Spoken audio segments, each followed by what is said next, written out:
it was whilst I was training with them, like training about exploitation, Yeah. about grooming, blah, blah, blah. It's like a light bulb went off in my head and I was like, Sabrina, you were groomed. Sabrina, you were exploited.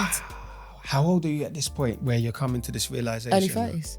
Crazy. Early 30s. And I'm not going to lie, it took me like 6 months to process it and accept it. Because it just turned everything on its head. Yeah. Because as far as I was concerned, in my mind, even though I wasn't proud of the things I had done, they were always my choices, I believed. They were always things that I was always a willing participant, I believed, not realising that by certain little things that had been said, certain things that had been done, they're just putting all these invisible chains on me. And I'm like, I genuinely thought I couldn't say no. Even so, even though in my mind I thought it's a choice, there wasn't really It wasn't choice. really, It was yeah. like, bro, you're doing this, aren't you? And it's like, okay.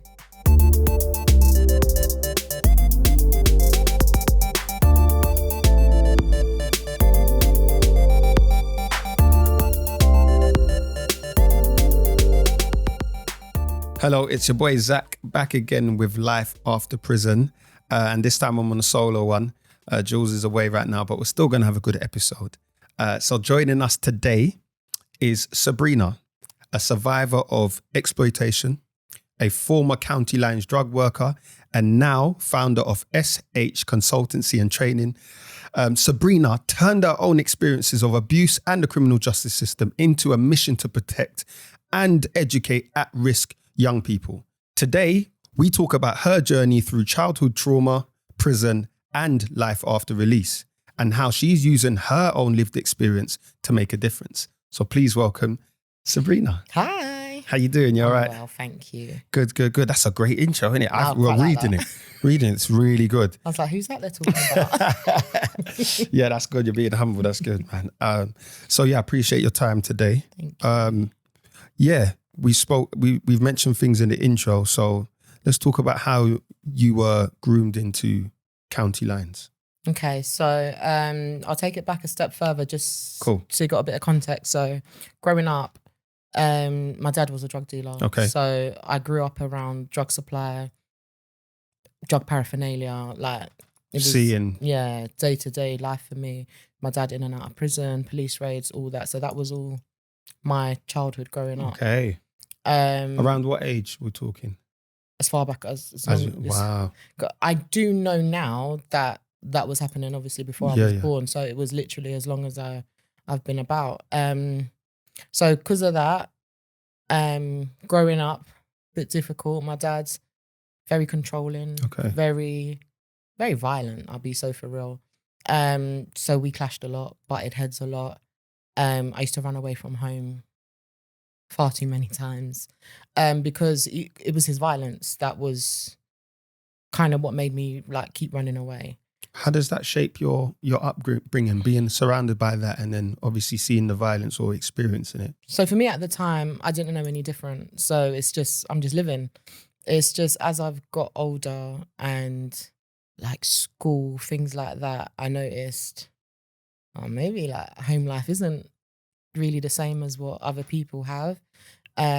So primary school, we're just having fun. Yeah. It's when you move to secondary school, you start making friendships and then you kind of hear about like what happens at home. And I'm like, right, this don't happen in my house. Wow. And what kind up, of age are you getting to that realization then? Or that understanding? about 11, 12. Wow, so okay. just secondary school. And it kind of made sense to me then when my parents used to always say to me, like, don't tell no one what happens in the house. And you know what it's what happens in the house stays in the house. Yeah. So obviously I never discussed anything. So when I'm hearing school friends, classmates, whatnot, oh, we did this. And I'm like, what, no scales or no? It was just really foreign to me. Yeah, wow. So I didn't realize that it had impacted me until obviously I got a lot older. And then, so running away. Yeah. And then I ran away for the last time. I just sat my GCSE, so I wasn't 16 yet because my birthday's in June. Oh yeah, one of the youngest in the year. Yeah. Hated it.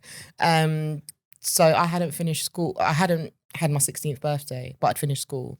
And then one day me and my little sister got into a bit of an argument and she's told my dad. And he just come in. He was on his way out and he's coming and he said, when I get back, I'm going to murder you. Raw. So I was just like, all right, again. it didn't faze me because it's what I was used to. But I don't know, something like when he left, I just sat on my bed and I just thought to myself, it's weird. I thought, if he is going to murder me, it's not going to be quick. That was my first thought. Wow. Do you know what I mean? So I thought, I'm tired. Like, I can't keep doing this, taking these beatings from him. So I left, ran away, whatever you want to call it again. But I went straight to social services. My social worker, her first question was, Sabrina, what did you say to your dad to make him so upset? That's backwards. No, it's bad. It's been, yeah. That's backwards. So I was arguing with her literally back and forth the whole day. I'm telling her, like, I can't go back home. She's like, you have to. Your parents are, like, you've got wonderful parents, blah, blah, blah. I was like, be that as it may, but I can't go back, man. And it was to the point where, because she's had me there for so long, remember, I've just ducked out the house when my dad's gone out. I'm not supposed to be Did you even pack a bag or anything? You just left? I took my, sounds so funny. I took my bank book and my bank card because I was due to start work at Sainsbury's on my 16th birthday. Okay. So I was like, I've given them these details, so I need to like my pay. Keep that. Yeah, that's smart that's all though. I left. No, that's smart. all I left with. I didn't leave with, because I had no intention of coming back. I didn't leave with keys, not just that. So arguing with her for the whole day till about 5:30. I think my mum came to the office. She must have contacted my mum. Mm-hmm. So she's gone out to speak to my mum. She's come in and she's moving like flustered. Okay. And I'm like, what's wrong with you? Oh, your mum just swore at me. So I was like, okay. Yeah, we need to find you somewhere. Oh, so now you believe me. So I'm thinking, so what you mean to tell me when I came here at 10 o'clock, I just had to swear at you and we'd be like miles ahead. Crazy. So yeah, they placed me into a adults hostel. At 15? A mixed adults hostel. Was that because it was emergency or? They just didn't care. They felt a failed process. They just didn't care, yeah. And I was there for a while. So it's not like an emergency. We put you there for like a week until we find somewhere else. Mm-hmm. It was like, this is you. In this moment, what's your outlook on life like? I was happy. I was away from home. And as I said, I was due to start work. So I thought like in my mind, I've got things will be all right. Mm-hmm. And they were. Started working Sainsbury's. I just felt like I was living the life because I was earning, I wasn't earning before, obviously. So first job, earning money. And I was just doing my thing and I was quite happy. And then, I don't know, like hostel life is... It's not the greatest. Yeah, it's awful. Yeah, it's not the greatest. But the person who lived he was like 3-4 doors down from me, older than me, I think he was like 19. You know what it's like, see each other in the hall. Oh, you're right, what's going on? Da-da-da. Oh, Sabrina, no, one night really come chill with us. And then I did. And then it's mad because I see all the drugs paraphernalia. It didn't phase you because obviously it's what you've been used to, isn't it? Yeah, and when I explain it to people, they're like, what do you mean? I'm like, you have to understand. I grew up seeing this in my mum's house. Like, it's not gonna, it felt kind of all right, to be honest with you. Like, obviously, if I were to walk into a house now and there's all that, I'd be like, all right, cool. Yeah, see you later. Yeah. But then it wasn't, it was more of a draw for me because it was what I was used to. And of course. It's really hard for people to understand that because, and I was having this conversation the other day, just yesterday actually, that if you're not from that world, it's really hard for you to wrap your head around how normalized or desensitized we are to things. And then when you like have a conversation, like for example, oh yeah, so-and-so did such and such. And they're like, why'd you say it just so... so blasé. Yeah. Because it was. Yeah. Yeah, it's hard. It is very hard to explain to people because even like when I explain, like to tell my experiences and whatnot, I'm genuinely shocked when I see people cry because I'm like, what are you crying for? But then I have to remember, because it's normal for me, it's definitely not normal for other people. Yes. And that reaction is normal because I used to think, yeah. Why are they crying? Like, I wasn't crying. Do you know what I mean? And but it's taken me a while to understand and to process that. Yeah. If you're not from that world, then it will be absolutely shocking for you. Yeah. And so was this, when meeting this individual, was this the beginning of your like entrance into like county lines and whatnot? So yes and no, but it wasn't my entry into selling drugs. Okay. So I was selling weed at school when I was like year 8, so that's like 12. Uh-huh. And it wasn't something I set out. So many people do that, by the way. So many people. It wasn't something I had set out to do. I'll be so for real. It was my friends around me we were all, I'm trying to think if I was smoking at that time. I don't think I was. But my friends around me are starting to smoke and everyone's putting their couple pounds in. But you know what it's like. Them days, but no one, cheap. If the plug, if he wasn't in school or is excluded, there's no weed. Yeah. And I used to think, so I'll be watching them and I'm just like, there's like suitcases of weed in my house. And I was like, my dad would never know. Slice his teeth off the top, sell it at school. And that was off my own back. And again, it was my choice.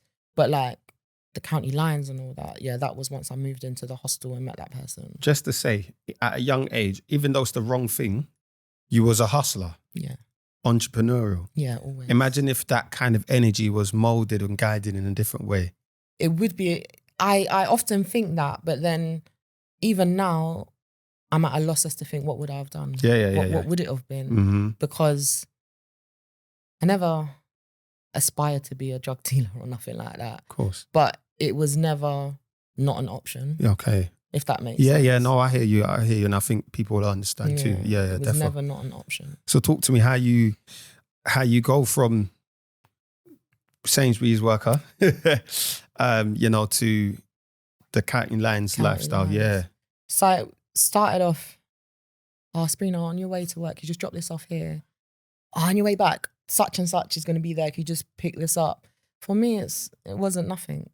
I'm not selling drugs. Mm-hmm. Do you know what I mean? I knew what it was, obviously, but I wasn't involved as far as I was concerned. So it started off like that, which wasn't an issue.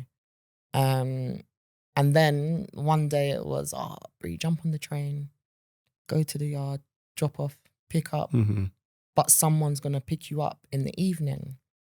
So I said, all right, cool. I've gone there, blah, blah. I'm in the house. I'm sat like here on the edge of the You don't want to touch Never seen anything like that in my life. Yeah. So basically you're in the bando. Yeah, literally in the bando. And I'm texting. I'm like, right, I'm here. I've got What time are they coming for me? Just air. Air. So it's like, okay, time's going. It's evening now, well, go on. Like, I'm not hearing from no one. Wow. Next day, someone's come from London to pick up some money. And I was like, right, you taking me back? No, Sabrina, just call, someone's coming. I was up there for 9 days. Wow. Yeah. Wow. That's the first time that kind of thing. Crazy. And I'm not going to lie, it was the worst experience of my life. And why was it? Why? I was going to say, the reason I say that, I wasn't prepared for it. If you had told me at the time, Sabrina, go stay up here for a week, I'm prepared in my mind. You're telling me Do you reckon you would have agreed? More than likely, to be honest. Okay. It was to the point where I kind of didn't really see the issue in doing it because I was well looked after. You're fair. I didn't really see the issue. So, 9 days I was up there. And why it was really scary for me was I don't know none of these people here for one. Every so often, every couple of days, someone's coming back that I recognise. And then I'm like, right, you take it. No, Sabrina, just chill. And that I'd rather no one came at all rather than come in and then go in not. Yeah. And then obviously as a female, even though touch wood, it never happened, there's always that undercurrent, that undertone of like sexual assault or and something. Vulnerability. Yeah, of course. Yeah. So that was always like, I wouldn't sleep. I'd try so hard not to sleep. Things like that. So it was a nightmare. For those listening that don't know what the bando is, that's basically a house. What's the word they use now? The bando? Yeah, but sorry. The technical term, like cuckooing. That's if you take over a vulnerable person's house. Yes. So that's what usually was the case. Out of 10, yeah. And I was there for 9 days. I was stressed. And then when they're starting to come now, I'm like, I'm going to take some money to buy some food. Like, do your thing, Sabrina. And I was like, what do you mean do my thing? Like, you're supposed to tell me, no, just come London then. Yeah. Because that's what I'm trying to provoke you to tell me, like, you can't stay here, let's go back. Oh. And then when they did come, on the way in the car, I'll never forget this. In my head, I'm like, this man's taking me for a fool. When I get back, I'm going to tell him it's done. Like, how dare you? Yeah. Working myself up. I seen him. Brie, I'm so proud of you. And I'm like, oh, okay. It was only 9 days. 9 days ain't that long. Nothing actually happened to me. So now I'm reasoning it out in my head. And then that was just the start of it. That's how it works. That's how they get you. That's how they got me. Wow. And then was that a long-term kind of arrangement? So I was involved in that for almost about 17 years. Wow. Long time. Wow. How does that shape? So you obviously you've had that upbringing. Now you're involved in this and you're getting to your adult years and your adult life. What are your aspirations? What are you thinking about what you want from life at this time during this period? So during this period, Yeah. I qualified as a midwife. Okay. Wow. In amongst all of this. Crazy. I always say, like, I always felt like I was living two lives. So by then when I was 19, I had my first child. Okay. So one life, I'm mum, midwife, doing my thing. Then obviously the other life, I'm doing things that no one really would have ever thought that I would be involved in. So yeah, a bit of a double life. What does it take to keep that up, man? I don't know. I just think the fact of living in survival mode from like such a young age, I was living in survival mode, which obviously I didn't know what it was. And for me, it's more like, you know, like you and I were sitting here today, we're on like, whatever day we're on, we're like, all right, let's get to Friday. Friday, weekend, we're lit. Me, I'm like, let's get to the next hour. Oh, the hour's passed, cool, let's get to the next hour. So I can't think long term. I don't know if police are coming through my door tomorrow. I don't know if we're going to get stopped in the car. I don't know what tomorrow is. So I'm 11 o'clock to 12 o'clock, 12 o'clock to 1 o'clock. Wow. What does that do to a person? What does that do to you? Messes you up. So I think like the educational term for it is when you're living in survival mode, your mind, your body, everything, it prioritizes your safety. So everything else comes after that. So for me, like even when I was at uni, my priority wasn't my schoolwork. It was my safety and what I need to do.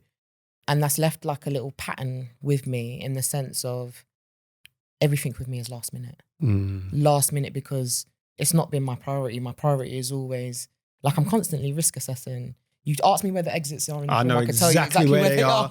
I know who's behind, who's to the all of that. I'm constantly doing that. And that's something that is with me now. Like people who are close to me and like we go out and that, they know, please don't leave the chair by the door for my back. I won't sit there. I'm not sitting there either. I'll turn over the table because I'm not going to sit there. Tell a lie. I went out the other day and said, you know what? I'm going to sit with my back to the door because I need to break this thing. I can't do it. It was so tough. I couldn't do it. I lost about 10 minutes. Every sound. I said, can we switch? Yeah, I'm going to switch.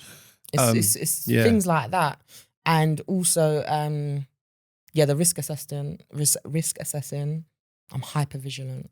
Like, me and you could have a conversation and your tone could change the slightest. And I've picked up on it and I'm like, here we go. What have I done to cause that? Or where's this going to head? So I'm on edge all the time.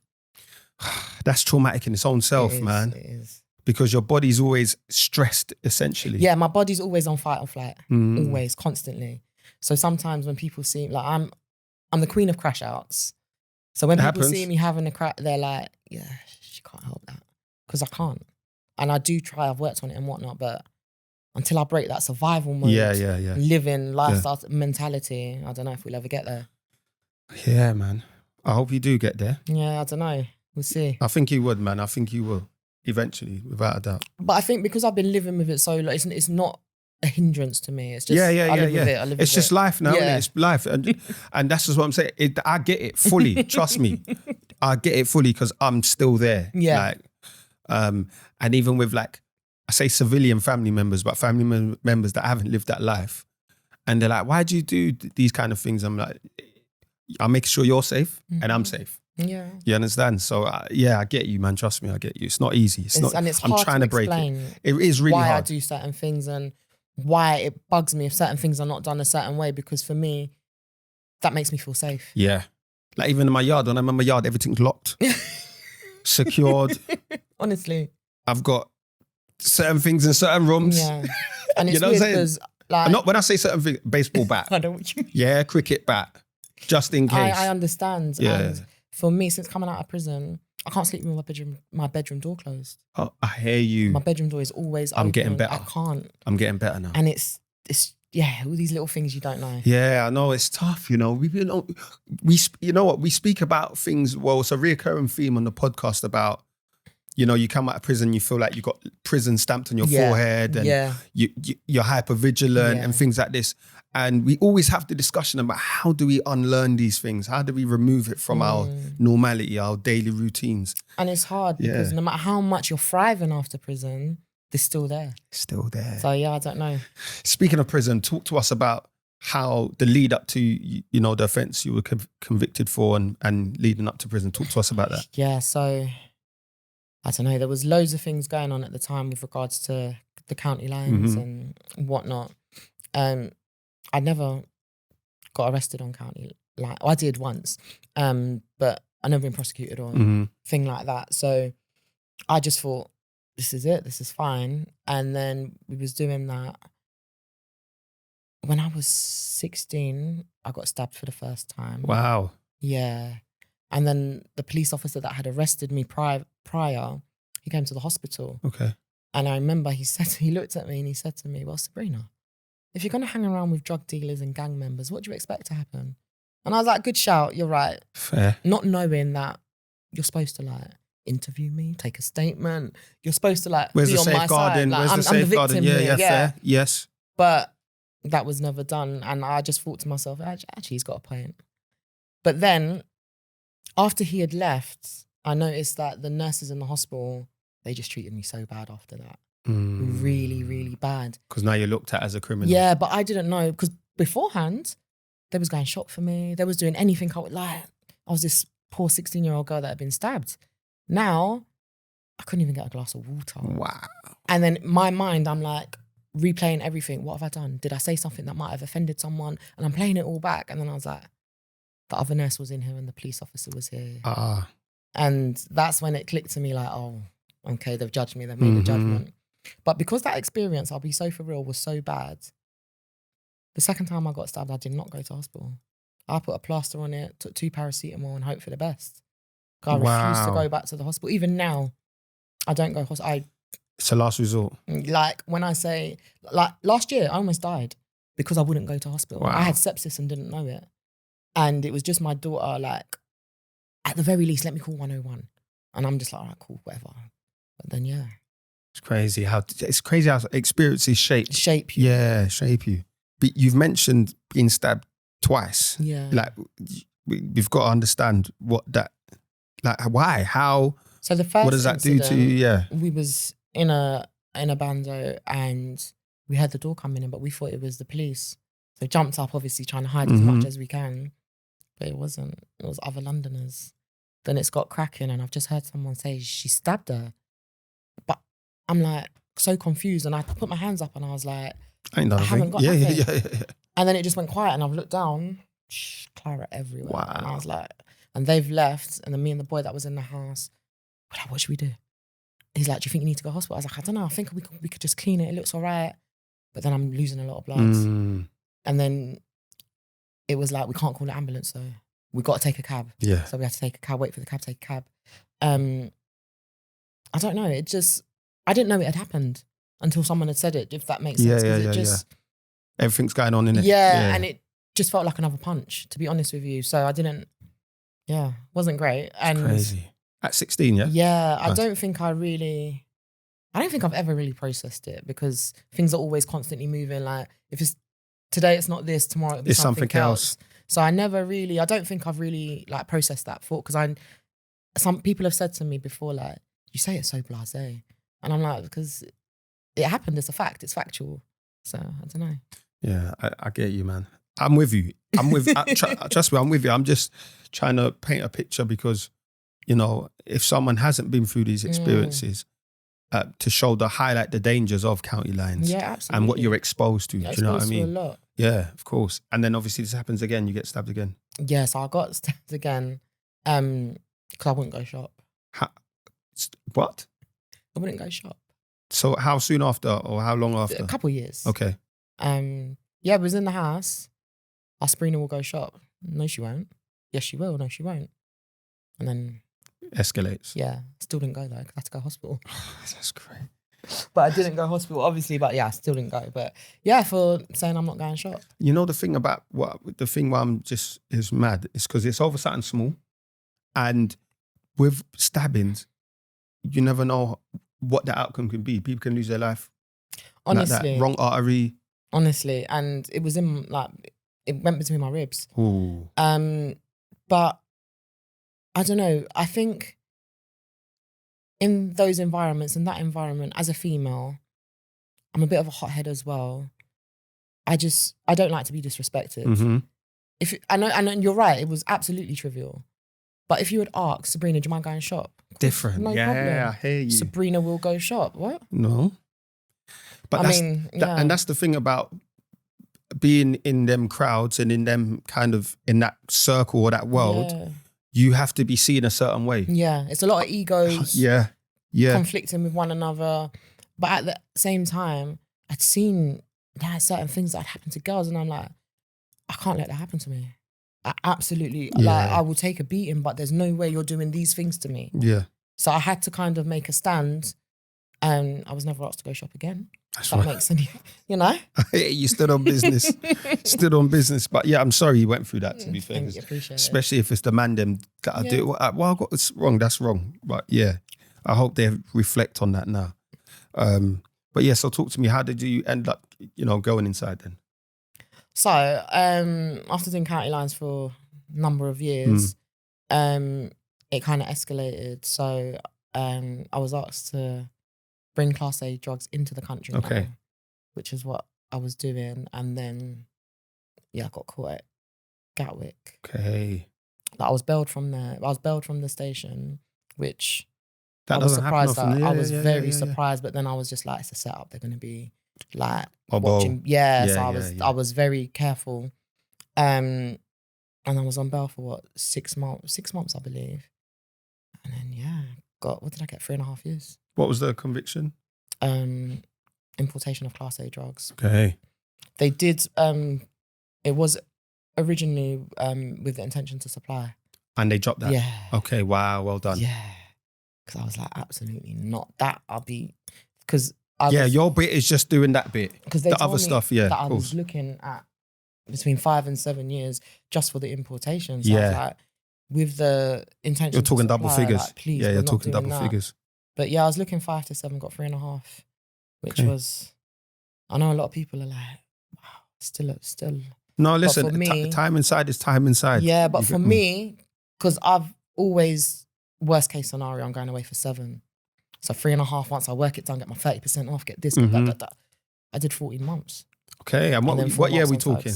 2013. Okay, cool. What was the prison system like at that time when you entered the system? I went, obviously straight from court, I went to, where did I go? Bronzefield. Okay, yes. Yeah, so I went to Bronzefield. So I started off obviously on the induction wing. I was like, first night, I'm not going to lie, I just sat on the bed and I just sighed this big sigh of relief. I felt so relieved. Why? Why'd you feel that? I don't know. Because obviously for me, doing what I was doing, this was worst case scenario. Do you know what I mean? Getting not only nicked, but I'm in prison now. But I felt relief because I just felt like it's done now. It was coming. I had a good run. I knew it. The thing is, I knew it was coming to an end. I felt it. So I felt relieved. And then it was a case of, so what do we do now? Where are we going from here? Mm-hmm. And I think for me, prison gave me the opportunity to press pause on my life and kind of look at what's going on. Sabrina, why are you doing this? Why did you do that? Da, da, da, da, da. Strange, funny, but it's funny. That's everyone says that. Yeah. Because it does give you a chance to actually think about your life. Yeah, because what else is there to do then? Yeah. On the road, obviously, we're busy with day-to-day life. Life's moving, Life's kind of stopped in there. So it gave me a chance to kind of reflect on myself and realise this ain't actually the person I am. Yeah. Like, I don't like selling drugs. Yeah. Don't like washing crack. I don't like doing any of it.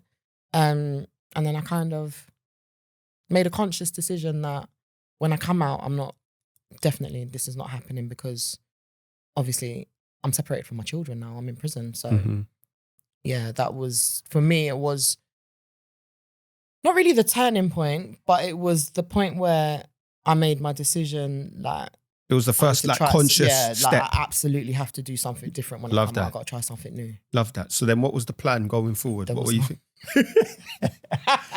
There was none. Yeah. So I got released on tag to my sister's address. Okay.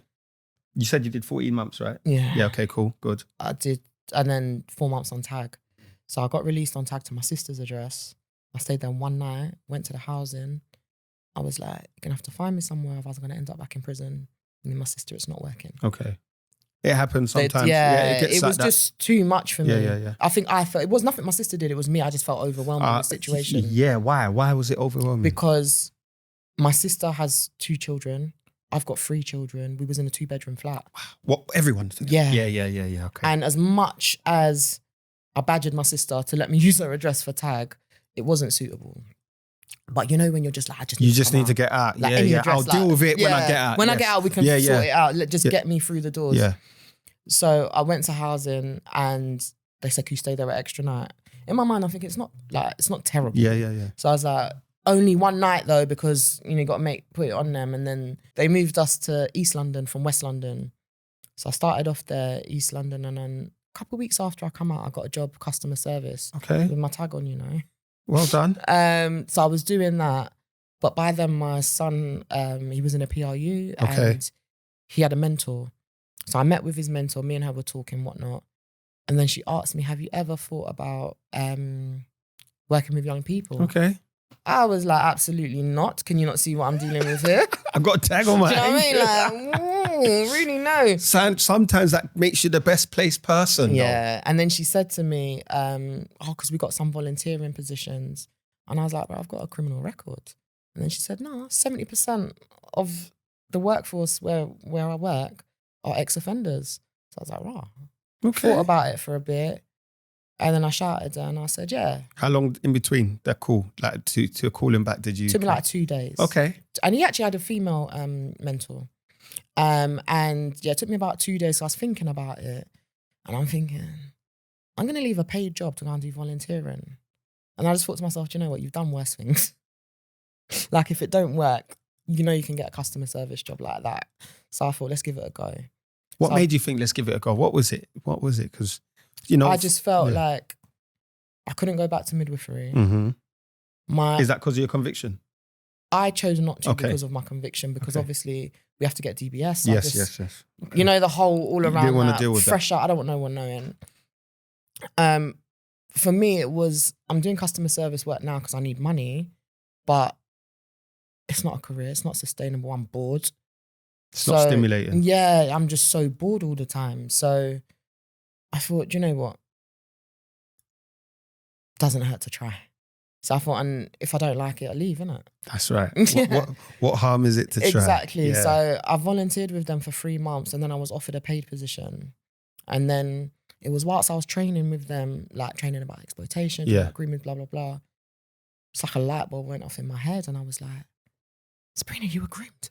Sabrina, you were exploited. Wow. How old are you at this point where you're coming to this realization? Early 30s.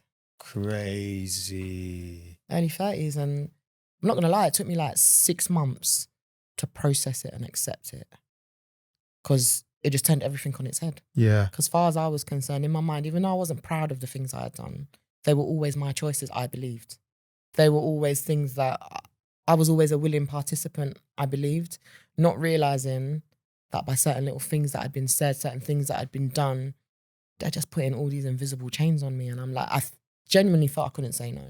Even though in my mind I thought it's a choice, there wasn't really It wasn't choice. really, It was yeah. like, bro, you're doing this, aren't you? And it's like, okay, let's get it done. So that was difficult. I think that was one of the most difficult things for me to process was, but then in fairness, when I was going for it, doing all this, it didn't have a name. Do you know what I mean? It didn't have a name. It didn't. Yeah, there wasn't anything put on it. There was no umbrella for it. There was Yeah. no title. Yeah. It was just, I was just a bad kid. That's all I was ever labelled as. That's all I was ever seen as. So it sounds weird, but like to realise or be told that you wasn't bad. It wasn't actually your fault. It was like, it was a lot. It was a lot. It was a lot to kind of process, I think. So when now I see people expecting children to just accept that they were victims, they were exploited. And it's not that simple. like me as a grown adult, early 30, it took me 6 months. And I'm talking daily 6 months. I'm like, really in the process. I really pushed myself into it because I really wanted to understand it. Because I'm thinking, all along I thought I was like a strong person. I didn't think I could be coerced or manipulated. Yeah, of course. And I've grown up in this environment. So I've seen firsthand situations like with my dad, like in the house. So I thought I was really unsusceptible to these things happening to me unless it was my choice. Yeah. So then to figure it out and just figure like, you were manipulated, you were coerced, like you were a puppet. Do you think that it's because you were exposed to that so you didn't see it as something strange? And that could possibly be the reason why you thought, okay, because it's normal life, this is normality. Yeah, so it's like, I always say like I was the poster child for exploitation. For the simple fact, I came from that environment. My dad was violent. These are things I'd been exposed to from a very young age. So then transitioning into like my teenage years, young adult years, I'm just mirroring the behavior that I'd seen growing up at home. So it made it so much easier because as the individual, he doesn't now have to convince me that drug dealing is not terrible. It's not bad. I've already got that in my mind. So that's that whole stage, that process is done. We skipped that. Straight to like, are you in or you out? Yeah, and it wasn't like the whole, we don't snitch, That was we know this already. Day one, exactly. As you say, we skipped all those those stages because I was already molded that way, as it were. You know, looking back, you were basically the ideal candidate. Like, because what you've just said there now is actually, as if I'm a roadman or in that, like, she's perfect. Of course. Let's go. Definitely. I can see how easy that happens, you know. So like, I know we're going back and forth, but just because you mentioned this point at that time in like the hostel, is there any support services? What's going on? Like how's this going on? And no one's like checking in, seeing what's going on. As far as everyone was concerned, Sabrina's working in Sainsbury's. Sabrina comes back every night. Everything's good. Sabrina don't kick up a fuss. She don't quietly goes about your business. Yeah. So I went under the radar. But I'd become good at doing that from school. So it was just second nature to me. Like, I know how to blend in. I know how to go unnoticed. If I want to be noticed, I can be noticed. But I know how to, do you know what I mean? And that's been from such a young age. So that's how, although it's not an excuse, but I think that's how a lot of services ended up failing me because I did mask a lot. And would you see, because you've been through that, and we're going to talk more about your working experience.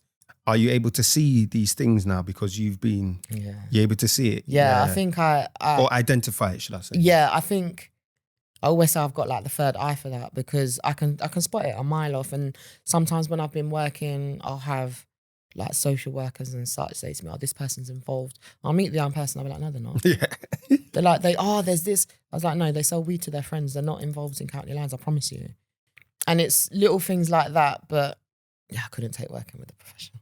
I hear you. I will talk about that because obviously you started this role as a volunteer and then 3 months later you're in a permanent role. What kind of roles were you doing? What were your like day to day? My volunteering role, I was part of the doing interventions. Okay. So we'd go into schools, do workshops for young people, things like that, which I really enjoyed. Yeah. And then the paid position had come up and it was one of the managers that I actually really got on with. It was his position. So I said to him, I was like, do you reckon I could apply? He's like, why not? And I was like, oh, but I haven't really. He's like, apply, and he really coached me and helped me through it. And I got the position. That's really nice when that happens. When someone supports you. It was lovely. And it was for the gangs and family support worker role in one of the boroughs in South East London. Okay. So I got that role and I was there for a good while. And I think that's where I built my confidence more and was able to interact more with, because when you've never worked with young people, you're taught how to work with them. Yeah. And then I realized this doesn't work for me. It's not textbook. This don't work for me. There's no textbook. Yeah. You've got to find your own way. Yeah, when I found my own way, it's just, it's gone from strength to strength, to be honest with you. Yeah. And all this time you're navigating like moving house, tag, Yeah. all of this stuff is going on. How do you navigate that? You know, the short term afterlife after prison. Like, how do you navigate that? Plus, you're working in this kind of environment where, I don't know, you're reliving or you're seeing things that maybe you've experienced. Like, how do you navigate all of that during this period? Put on my double life hat again. So I live in 2 lives again. Just come out of prison, dealing with home, that, and then, okay, I've got a job now. So but it's not a mundane job where I don't really have to think about it. It's something that I've got to get involved in. Yeah. So I don't know, with me, I just get on with things. Because if I don't, who's going to do it? That's how I always look at things. If I don't do it, who's going to do it? So just get on with it. Yeah. And then, so while you're working as a victim support liaison, is that the correct? So when I was working for victim support, I had 2 roles there. So my first role there, I was the serious youth violence caseworker. Okay. And I was based in Brent. So any of the serious youth violence that happened there, I'd work with the young people there, which was fine. And then I got a position as the victim support worker for Islington Gangs Unit. Okay. It goes off. It goes off in Islington. It does, but I'll be so Easy honest. gets busy. Yeah, no, it really does. They know, yeah. But I'll be so for real. Islington is probably the only borough that I've worked in that I can see invest so much into the young people. I hear you. Like, they are going above, when I was there, above and beyond. They're aware of the issues going around. Mm-hmm. They know they're young people. And for me, it was really good to see that because, as I said, I haven't really seen that in any other boroughs I've worked in. I'm surprised to hear that, to be fair, if I'm honest, that a positive reflection I have to be so like that. For real, yeah. Wow. The gangs team there, absolutely amazing. What would you say you're learning from these roles and you know, the different kind of environments and young people and professionals you're working with? What are you learning? Yeah. That I didn't want to be a professional like that. Okay. It just showed me that if I'm going to do this role, if I'm going to be this present in a young person's life, I can't be like the other professionals that they've got in their support network, because to me, it's not what they needed. Like, okay, the things that they're putting in place, yeah, but the interpersonal relationships were weak, to say the least. And I just thought to myself, but everything starts from a relationship. Yes. I've been nodding. It's just for those listening, I've been nodding the whole time Sabrina's just answering that question, because I'm like, yep. But I don't want to interrupt and be like, yep. Yeah, I've just been nodding. So why did you feel you have to be different? What was the difference that you had to be? So for me, I just treat all the young people as if they were my own children. And I don't understand why it's so hard for people to do that, because God forbid any of my kids were in a situation where they needed a worker. How would I want you to talk to my child? Do you know what I mean? Yes. Whether they've done bad or whatnot, they're children. And how would I want you to talk to my son? Because I'll crash out. Yeah. And I don't want no one's parent crashing out on me. 100%. So I'll just deal with your child decently. Correct. It's that simple. And the thing is, it really, really is. And I get asked a lot of times, what's your secret? How do you get on so well with the young? There is no secret. I treat them like human beings. Yeah.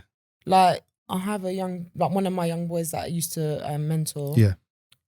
He'll come in first time I ever met him. I was just like, "Are you all right? What's going on?" He's like, "You're right." And I'm just like, "Oh, are we doing that?" Yeah.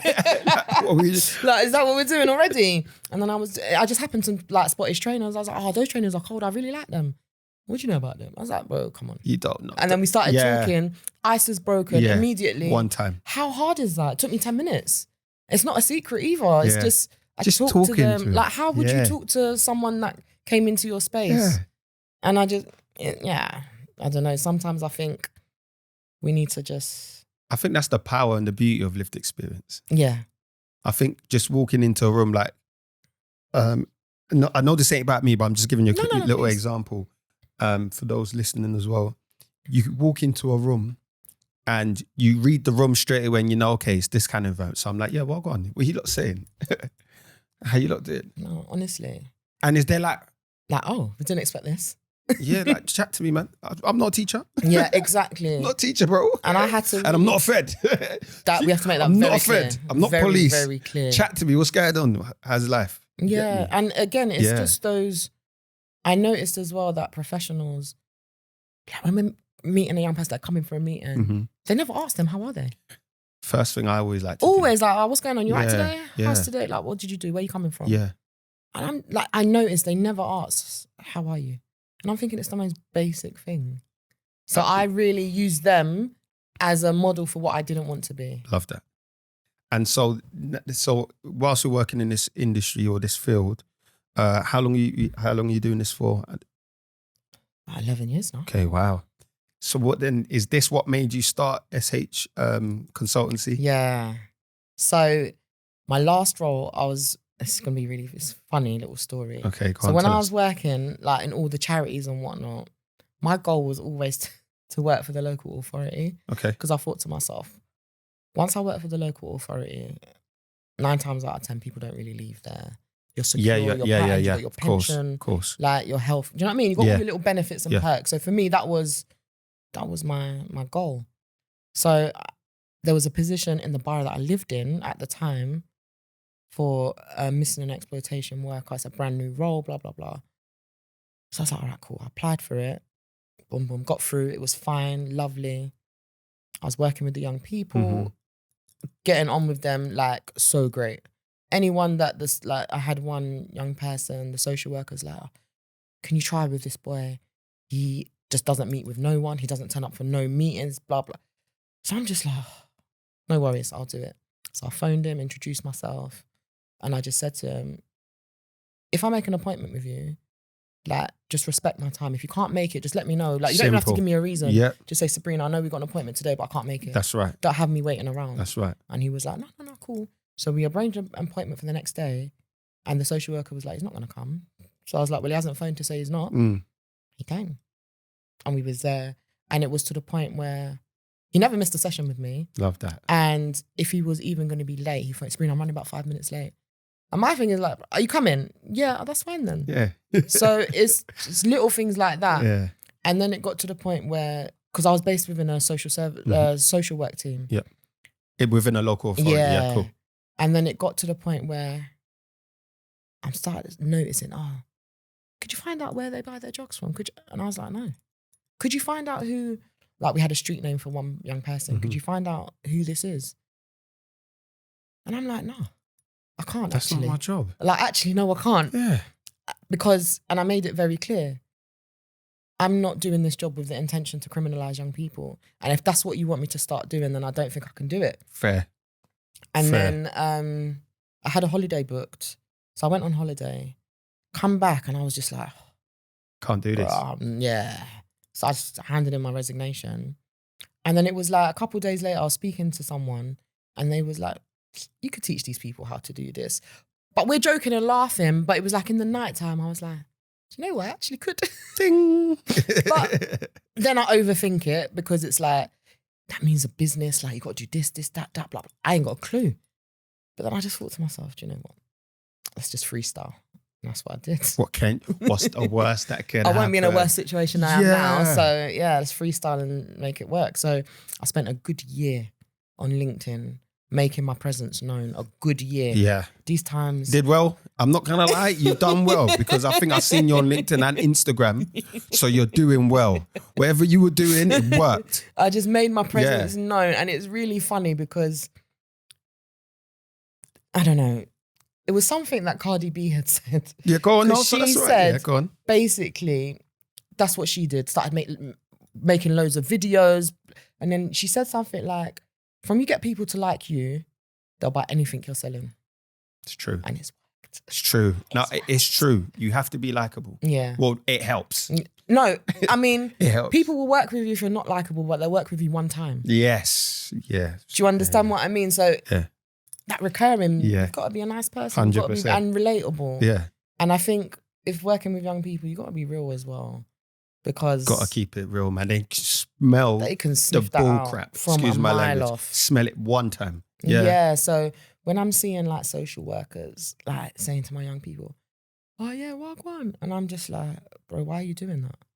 You're white, middle class, like, your name's Timothy. Yeah. Do you know what I mean? Why are you doing that? Yeah. And things like that, I find it quite insulting anyway. And it kind of gave me, I'm glad I've done all those jobs with the different sectors. Yes. Because it gave me an insight of what's missing. Yeah. And so it's yeah, just what care. what is the gap that you feel? What are the services that you offer at SH Consultancy? So what I feel is missing is different to the services that I provide. Okay. However, I do provide this as well. What's missing is care. No one cares about these young people. Do you know? And we're working with them. I work with them. I could be the first person that week that has asked them how they are. It's crazy. That's crazy. Do you know what I mean? Yeah, that's And crazy to me, man. it's not difficult to ask someone, how are you? I genuinely want to know, like, before we start our session or before you start I want to know how you are. Like, if you're in a bad mood, then I know, all right, we'll cut this in 20 minutes because there's no way I can keep you for an hour if you're in a bad mood. But I genuinely want to know, like, why would I not want to know how you are if I'm going to sit down and talk to you and expect you to talk to me? Of course. So I noticed that was missing. So the services we provide, I provide. Yes. Initially, it was just training for professionals. Okay. That was initially what I was doing. And then it's just kind of gone off in all different directions. So now I offer one-to-one mentoring. Love that. Workshops for children, loads of workshops for young people in schools, etc. I do talks, I do presentations.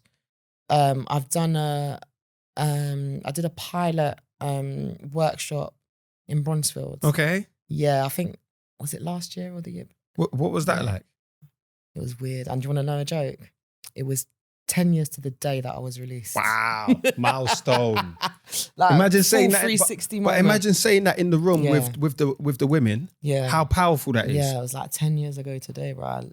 I walked out of prison. Crazy. Yeah, that was amazing. I worked, it was a group of YOs, female YOs. Yeah. And it was just a space where I told them my experiences and whatnot.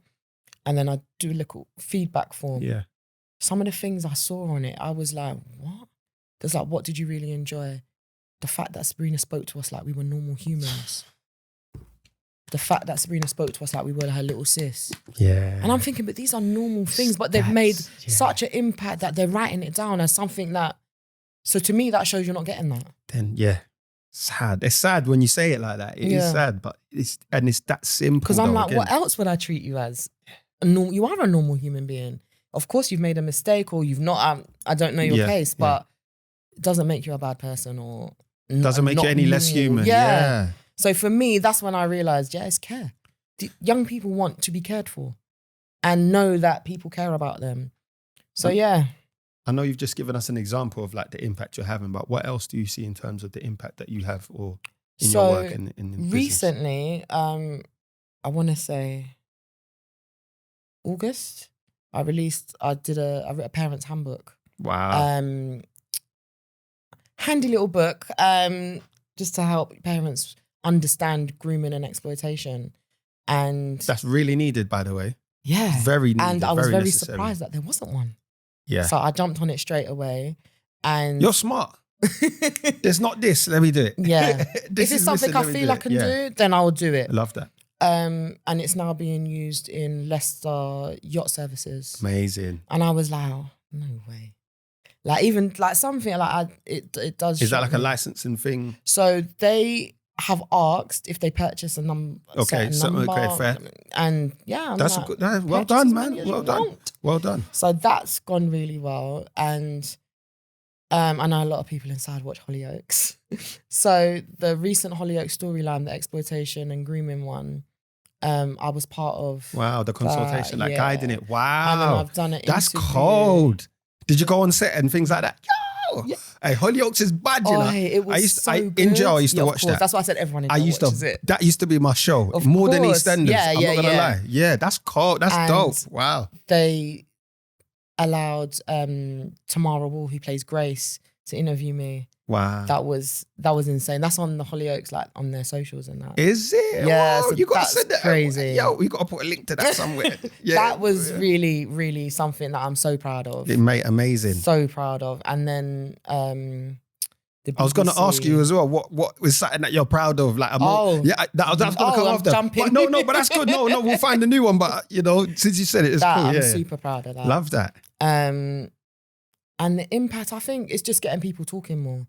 And I think, especially on LinkedIn, I'm very I say everything with chest. If you want to argue with me in the comments, we'll argue all day long. Of course, we'll go for but it. I will give it to you in such a way. I don't need to curse, swear. Nothing. With respect. Yeah, and I'll give you the policies and procedures to back up what I'm saying. And I think with that, people get a sense of realness from me. And not just from me, but my purpose for what I do. They realise, like, if I was doing this for money, bro, I wouldn't be doing it. Facts. Do you understand? And I'm being so for real. Yeah. I do it because I always, it's going to sound corny. I always feel I needed a me when I was growing up. I didn't have a me. I feel if I had someone kind of cool, kind of, I could talk to who understood things, a lot of things I wouldn't have gone and like, oh, let me see how this is going to be. And then, oh no, this is bad. Let's not do that again. I think I would have had someone to guide, like they would have been able to guide me. And that's kind of what, You know, you said the same things I say. I needed someone like me to say something. But you know what smacks it? Yeah, I had people there because there were youth centers we used to go to that people had lived experience, but they never spoke about it. Oh. I only found out after I left that, we've been on the road. Huh? Why don't you tell me? Because when you're telling me don't do that, I'm thinking, what do you know about tell life? Me this? Yeah, of course. Do you get what I'm saying? So that's really I'm strange. always proper. So now I'm always conscious to let them know, listen, I've been about that life. Yeah. Like, this is what I've gone through, just so you know. Yeah. So when I'm saying it's long, I'm not saying it from a textbook or a script. I'm telling you because I've lived it. And that makes such a big difference. It does. Huge but then difference. On the flip side, for professionals, they're not taking me seriously. Okay. They're just like, that's why you used to run drugs and now you want to talk to kids. Which then... How do you navigate that? How do you deal with that? Got a master's degree. Yes, that's right. I did. Lived and learned experience. Yeah, so wow. Can't tell me. Chat nothing. to me now. Can't tell me anything. That's dope. Yeah, I'm not gonna lie, you've got the willpower because I thought about that and I just thought it's long. I'm not doing I don't need one. But I understand it does make a difference.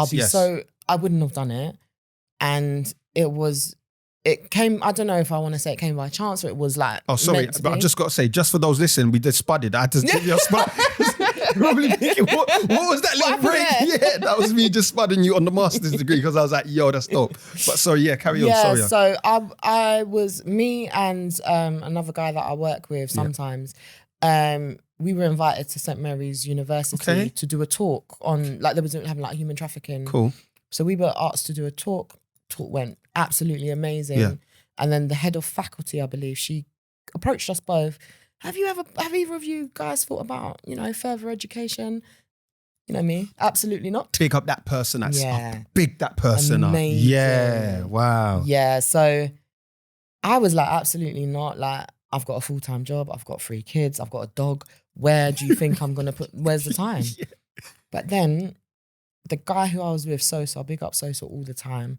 Oh, Sosa, big up Sosa. Always. Put us in touch, please. 100%. Yeah, big up Sosa. But go on, cool. He said to me, sis, opportunities like this don't come for people like us. They want to pay for us to be educated. And I was like, oh, Sosa, I don't know if I can. He did it, and I was so proud of him. But I left my job. Remember I said to you, I left it in the July. Because you just come back from holiday, I was like, bro, uni starts September, October? I still got a bit of time. So I just emailed the woman. I was like, does that office, do you still mean it? She was like, yeah. And then I got on. Amazing. And you could do it over 1 or 2 years. I had to do it over 1. 2 seemed too far long. ahead for me. Cool. And I did it. Like, wow. Don't know how. So you're working and doing the studying at the same time. Incredible. Yeah. Wow, master's degree. Congratulations. Yeah. What was the master's in? Human trafficking, modern slavery, migration and organised crime. Well done. Congratulations, Sabrina. Thank you. MSc? Is it MA? MA. Yeah. Come on. Yes. Them letters must feel like a great achievement. I didn't use them for so long. Why? And then it was people saying to me like, bro, why don't you? And I'm like, it looks a bit showy. Slap that on there, you man. worked hard for That's that. right. Like, and I was like, all right. So now, like, only on my LinkedIn, you'll see it's got my name and then MA. Love that. No, I love that. That's dope, man. Tell me about what the future holds for SH Consultancy and for Sabrina in general, for yourself in general. For Sabrina in general. Yeah, what's the future hold? I don't know about for me in general, but work-wise, we just want to do more mentoring. We want to get into more schools. Yep. Obviously, it's about, no one wants to let off the peas, but we're still going to keep banging the doors. Where do you operate? What areas do you operate? Nationwide. Nationwide. That's right. Nationwide. I go Birmingham. I've been like all That's over. right. Like felt like taking trains. Felt like I was back in the day. No, but that helps though. No, it Because you're does. used to I'm it, not innit? nervous. Yeah, I'm it's just chill. Like, I'm like, chill, this is do some fine. work. But the bad thing is, I noticed the kids that are, Yeah. and I'm just like, yeah. So, Yeah. but yeah, no, it's all right. I like it. I enjoy It's it. good. But yeah, and so I've written a series of books free, and I'm hoping to do the 4th one. Should have added writer into this, into the introduction. Yeah. Yeah, but what I'm actually like really wanting to do, the last book I wrote, I've got everything set up. I really want to make it into a 4-part series. Good. Please do it. I'm trying to look into that, and Please do. because this one is about it's really more close to my heart because a female's journey through county lines. Yeah. Her experiences, and Not a lot gonna of lie, it is, that would slap on Netflix. yeah, a lot of it is based on like some of the things I had experienced myself, and a lot of what I'd seen other girls go through. Mm-hmm. And I'm so proud of it, and I was like, no, I really want it to be. If there's anyone listening and watching and you can make this happen, reach out to Sabrina, please, because I'm just seeing things, and I've got the actors in my head. I'm like, who's playing who? I've got it all done. So listen, there might be a way you might have to do it independently. Yeah, I'm happy to do that. Like, look how Top Boy started independent. No, I know. And then, but then I look at all that and I just think, Sabrina, it can work. Who do you think you are?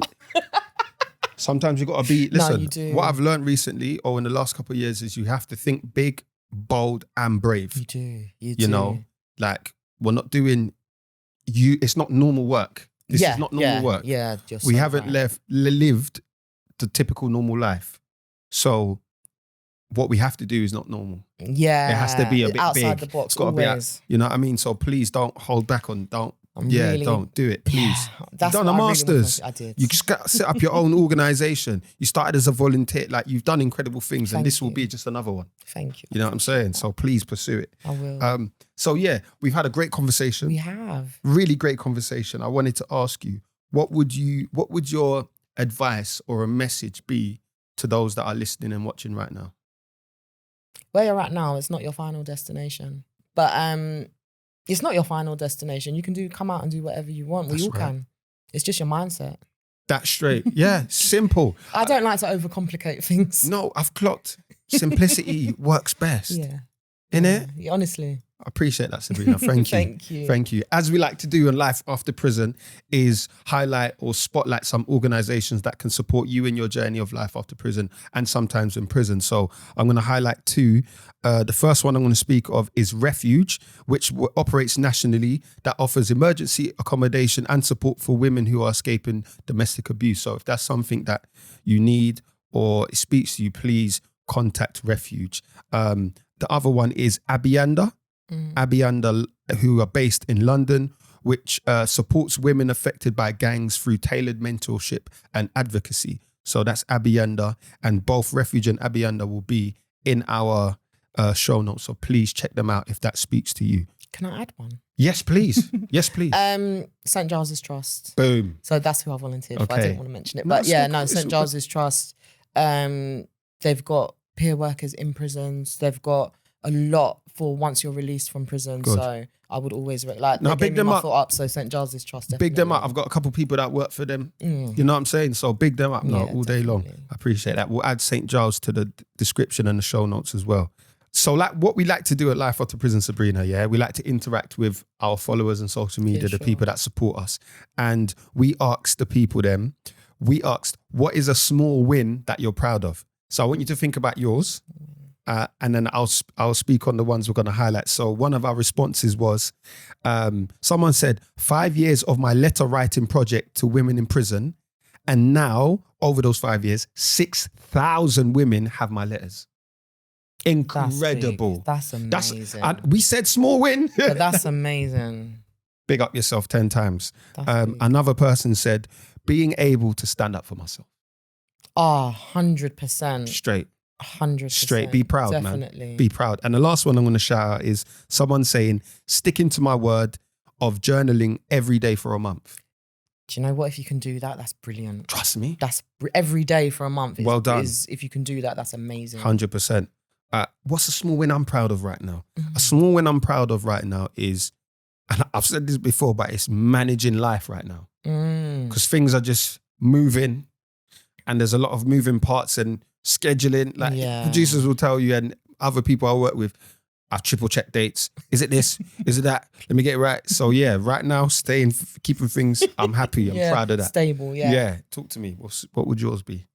Do you know what?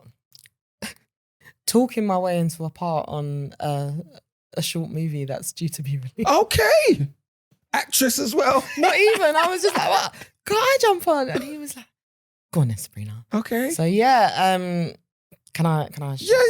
So if you can say it, say it. Yeah. So it's called The Orphan Movie, written by Leo Powell. Okay. And it's a short movie, but it's educational as well. I'm playing bad girl Felicia. Okay, Felicia. I gave her the bad girl bit, but she is just Felicia. Okay, Felicia. And yeah, we got some like. When's that due to come out? Is it out already? Or? No, I think we start shooting next week. Okay, cool. Yeah, and we got some big boys. All right. We got Masha from Supercell. Okay. Yeah, so wow. Andre Dwayne. Yeah. We got Mackay.